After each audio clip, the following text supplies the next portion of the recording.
7ই March বাদ দেবেন কিভাবে?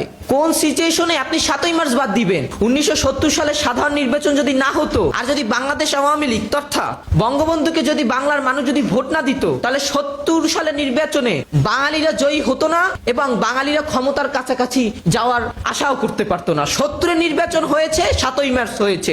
66 এর 6 দফা ছিল, 70 হয়েছে। 62 এর শিক্ষা আন্দোলন ছিল, 70 হয়েছে, 71 হয়েছে। সর্বোপরি স্বাধীনতা সংগ্রাম হয়েছে। আপনি হুট করে বলবেন 7ই মার্চ একেবারে পরিবর্তন করে দিবেন। এটা কি কোনো আহাম্মকের দেশ নাকি? এটা কি কোনো যুদ্ধ অপরাধীর দেশ নাকি? এটা কি কোনো রাজাকারদের দেশ নাকি? এটা মুক্তিযোদ্ধার রাষ্ট্র। এই রাষ্ট্র বিনির্মাণের জন্য দিনের পর দিন সংগ্রাম করেছে।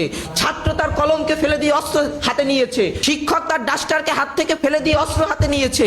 একজন তরুণ যে মেয়ে কখনো অস্ত্র দেখে নাই, অস্ত্রের শব্দ শুনলে ভয় পেত, সেই নারী সেদিন মুক্তিযোদ্ধাদেরকে সহায়তা করেছে। বাংলা ভাষা রক্ষার জন্য, বাঙালির আত্মমর্যাদাকে রক্ষার জন্য, বাঙালির স্বাধিকারকে রক্ষার জন্য, বাঙালির চেতনাকে রক্ষা করার জন্য আপনি সেই রক্ষার যে একটি ঐতিহাসিক দলিল, সেই দলিলকে আপনি নস্যাৎ করবেন? আপনি কে? হুইস ইউ? যে লোককে দেখে বলেছিল আমি হিমালয় দেখিনি, আমি শেখ মুজিবকে দেখেছি, ব্যক্তিত্ব সাহসিকতায় তিনি হিমালয় সমতুল্য সাহস এবং ব্যক্তিত্বের অধিকারী বঙ্গবন্ধু, তার ভাষণ আপনি পরিবর্তন করবেন? করেন, কোনো ব্যাপার না, কোনো ব্যাপার না। আপনার 2001 সালের পরে একটা জরিপ হয়েছিল না, বিবিসির জরিপে, যে সর্বকালের সর্বশ্রেষ্ঠ বাঙালিকে সবাই বুঝেছে হয় নজরুল হবে নয় রবীন্দ্রনাথ হবে। সবাই দেখে বঙ্গবন্ধু হয়েছে সর্বকালের সর্বশ্রেষ্ঠ বাঙালি।